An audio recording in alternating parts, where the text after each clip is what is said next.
Hello friends, welcome to note initiators with me Ansha. ഇന്നൊരു birthday gift ബോക്സിൻ്റെ work ഉണ്ടായിരുന്നു. അപ്പോൾ അതിൻ്റെ ഡീറ്റെയിൽ വീഡിയോ ഒന്ന് ചെയ്യാമെന്ന് വിചാരിച്ചു. ഈ ഒരു ഗിഫ്റ്റ് ബോക്സിൽ ഇൻക്ലൂഡ് ആയിട്ടുള്ളത് ഒരു ടീഷർട്ട്, ഒരു റിംഗ് ആൽബം, പിന്നെ കസ്റ്റമൈസ്ഡ് വാലറ്റ്, പിന്നെ കുറച്ച് ചോക്ലേറ്റ്. ഈ കാര്യങ്ങളൊന്നുമല്ല ഈ ഒരു ഓർഡറിനെ വ്യത്യസ്തമാക്കുന്നത്. ഇത് തന്ന ആൾക്കാരാണ്.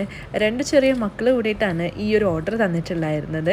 എൻ്റെ യൂട്യൂബിലെ വീഡിയോസൊക്കെ കണ്ടിട്ട് അവർ മെസ്സേജ് അയച്ചതായിരുന്നു. ഉപ്പായുടെ ബർത്ത്ഡേ ആണ്, ഒരു സർപ്രൈസ് കൊടുക്കുമെന്ന് ചോദിച്ചിട്ട് ഞാൻ ഡബിൾ ഓക്കെ പറഞ്ഞു. അതുപോലെ തന്നെ കുറച്ച് ഫോട്ടോസ് അയച്ചു തരാം, അത് ബോക്സിൽ എവിടെയെങ്കിലും ആയിട്ട് ഒട്ടിച്ചാൽ മതി എന്നായിരുന്നു പറഞ്ഞിട്ടുണ്ടായിരുന്നത്. പക്ഷേ ഞാൻ ആ ഫോട്ടോസൊക്കെ പ്രിന്റ് ചെയ്തിട്ട് ഒരു റിംഗ് ആൽബം സെറ്റ് ചെയ്തെടുക്കാമെന്ന് വിചാരിച്ചു. അതിനോടൊപ്പം തന്നെ ഒരു കുട്ടി കോട്ടും കൂടി അയച്ചിട്ടുണ്ടായിരുന്നു. അപ്പോൾ അതും ഞാൻ പ്രിന്റ് ചെയ്ത് വെച്ചിട്ടുണ്ട്. അപ്പോൾ ആദ്യം തന്നെ റിംഗ് ആൽബത്തിൻ്റെ വർക്ക് സ്റ്റാർട്ട് ചെയ്തിട്ടുണ്ട്. എല്ലാം ഒരേ ഷെയ്ഡ് വരുന്ന പാറ്റേൺ ഷീറ്റ് ആദ്യം എടുത്ത് വെച്ചിട്ടുണ്ടായിരുന്നു. പിന്നെ സൈസിനനുസരിച്ചിട്ട് അളവളന്ന് ഞാൻ ഈ സ്കോറിങ് ടൂളിനെ കൊണ്ട്, ക്രിക്കറ്റിന് തന്നെ സ്കോറിങ് ടൂളിനെ കൊണ്ട് ഈ പാറ്റേൺ ഷീറ്റ് ഒന്ന് സ്കോർ ചെയ്ത് കൊടുക്കുകയാണ്. ഇനി നമുക്ക് നല്ല രീതിയിൽ മടക്കി എടുത്തിട്ട് അതൊന്ന് കട്ട് ചെയ്തെടുക്കാം. പേപ്പർ ട്രിമ്മർ വെച്ചിട്ടാണ് ഞാനിത് കട്ട് ചെയ്തെടുക്കുന്നത്. ഒരേ സൈസിലുള്ള പേജസ് നമുക്കിത് കട്ട് ചെയ്തെടുക്കാം. എല്ലാ പേജസും ഇതുപോലെ കട്ട് ചെയ്തെടുത്തിട്ടുണ്ട്.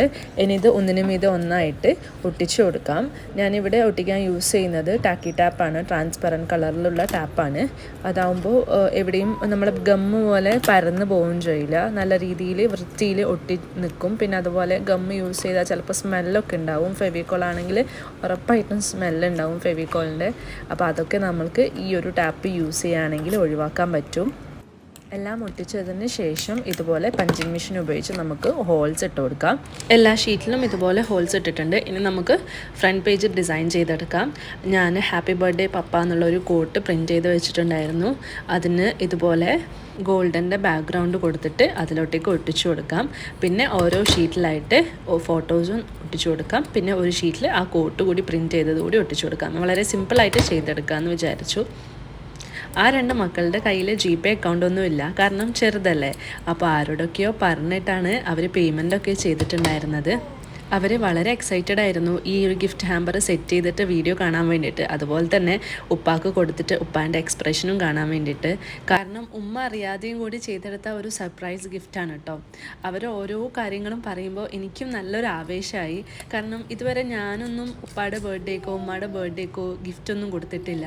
ഇങ്ങനെ ഏൺ ചെയ്യാൻ തുടങ്ങിയിട്ടും കൂടി അവരുടെ ബർത്ത്ഡേക്കൊന്നും ഞാൻ ഇന്നേ വരെ ഗിഫ്റ്റ് കൊടുത്തിട്ടില്ല. ആനിവേഴ്സറിക്ക് കൊടുക്കുമായിരുന്നു, 2 പേർക്കും ആനിവേഴ്സറിക്ക് കൊടുത്തിട്ടുണ്ട്.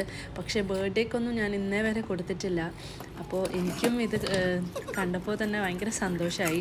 കാരണം ചെറിയ കുട്ടികളൊക്കെ ഇങ്ങനെ ഉപ്പായുടെ ബർത്ത്ഡേയോ ഉമ്മയുടെ ബർത്ത്ഡേയൊക്കെ ഓർത്തിട്ട് ഇങ്ങനെ എഫേർട്ട് എടുത്തിട്ട് അവരുടെ കയ്യിലെ സേവിങ്സൊക്കെ കൊണ്ട് ഇങ്ങനെ ഗിഫ്റ്റൊക്കെ കൊടുക്കാൻ മുതിരുന്നുണ്ടല്ലോ. അതൊക്കെ വലിയ കാര്യമാണ്. മാഷാ അല്ലാ, മാഷാ അല്ലാ. അപ്പോൾ നമ്മളുടെ ഫ്രണ്ട് പേജിൻ്റെ ഡിസൈൻ കഴിഞ്ഞിട്ടുണ്ട്. ഇനി ബാക്കിയുള്ള പേജസിലൊക്കെ ഇങ്ങനെ ഫോട്ടോസ് ആഡ് ചെയ്ത് കൊടുക്കാം. എല്ലാ പേജസും ഫിനിഷ് ചെയ്തിട്ടുണ്ട്. ഇനി ഇത് ഓരോന്നായി വെച്ചിട്ട് റിങ് ഇട്ട് കൊടുക്കാം. ഇതാണ് നമ്മളുടെ ആൽബത്തിൻ്റെ ഫൈനൽ ലുക്ക് വരുന്നത്. റിങ്ങും കൂടി ഇട്ട് കൊടുത്തിട്ടുണ്ട്. അപ്പോൾ ഇനി ഈ റിങ്ങിൻ്റെ മുകളിലായിട്ട് നമുക്കൊരു റിബൺ വെച്ച് കെട്ടിക്കൊടുക്കാം. റിബണ് ഞാനൊരു ക്രീം കളറിലുള്ള ഗോൾഡൻ എഴുത്തുള്ള ഒരു റിബണാണ് യൂസ് ചെയ്തിട്ടുള്ളത്. ഹാപ്പി ബർത്ത്ഡേ എന്ന് എഴുതിയിട്ടുള്ള ഒരു റിബണ് കെട്ടിക്കൊടുത്തിട്ടുണ്ട്. അപ്പോൾ ഇതാണ് നമ്മളുടെ ആൽബം വരുന്നത്. ഇനി നമുക്ക് ബോക്സിൻ്റെ മീതെയായിട്ട് ഒരു ഹാപ്പി ബർത്ത്ഡേ സ്റ്റിക്കർ കൂടി ചെയ്തെടുക്കണം. അത് ഞാൻ ക്രിക്കറ്റിൻ്റെ മെഷീൻ ഉപയോഗിച്ചിട്ടാണ് ചെയ്തെടുക്കുന്നത്. അതവിടെ കട്ട് ചെയ്യാൻ ഇട്ടിട്ടുണ്ട്.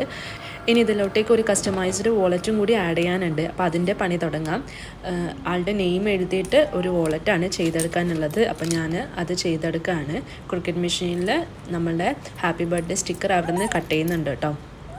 ഞാനൊരു ഗോൾഡൻ ബാക്ക്ഗ്രൗണ്ടിൽ വൈറ്റ് സ്റ്റിക്കറാണ് ചെയ്യാൻ വിചാരിച്ചിട്ടുള്ളത്. അപ്പോൾ ഗോൾഡൻ കളർ കാർഡ് സ്റ്റോക്ക് ആദ്യം കട്ട് ചെയ്യാൻ ഇട്ടിട്ടുണ്ട്. അതിൻ്റെ ഇടയിൽ ഞാൻ വാലറ്റിന് നെയിം സെറ്റ് ചെയ്യാമെന്ന് വിചാരിച്ചു. എൻ്റെ മോളാണ് അതിൻ്റെ ഇടയിൽ എൻ്റെ ഓരോ സാധനങ്ങൾ എടുത്ത് കളിക്കുന്നത്. അവൾ ഉറങ്ങി എണീറ്റ് കഴിഞ്ഞാൽ പിന്നെ ചെയ്യാൻ വളരെ ബുദ്ധിമുട്ടാണ്. ഉറങ്ങുമ്പോഴും ചെയ്യാൻ ബുദ്ധിമുട്ട് തന്നെയാണ്, കാരണം അത്ര സൗണ്ട് പറ്റില്ല. അവൾ പെട്ടെന്ന് എണീക്കും. അപ്പോൾ മെല്ലനെയാണ് ഓരോ കാര്യങ്ങളും ചെയ്യാൻ പറ്റും. ഉറങ്ങി എണീറ്റ് കഴിഞ്ഞാൽ പിന്നെ എൻ്റെ സാധനങ്ങളാണ് അവൾക്ക് വേണ്ടത്. അപ്പോൾ വാളറ്റ് ഞാൻ ചെയ്തെടുത്തിട്ടുണ്ട്. പിന്നെ വൈറ്റ് സ്റ്റിക്കർ കൂടി കട്ട് ചെയ്യാനിട്ടിട്ടുണ്ട്.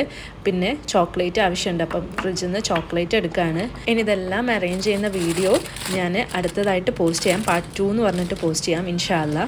അപ്പോൾ ഈ ഒരു വീഡിയോയിൽ നിങ്ങൾക്ക് എന്തെങ്കിലും ഡൗട്ട് ഉണ്ടെങ്കിൽ കമൻറ്റ് സെക്ഷനിൽ ചോദിക്കാവുന്നതാണ്. ഇൻഷാ അല്ലാ ഞാനതിന് ആൻസർ ചെയ്യാം. ഈ വീഡിയോ നിങ്ങൾക്ക് ഇഷ്ടപ്പെട്ടെങ്കിൽ തീർച്ചയായും ലൈക്ക് ചെയ്യുക. ചാനൽ സബ്സ്ക്രൈബ് ചെയ്യാനും മറക്കല്ലേ. Thanks for watching. ബൈ.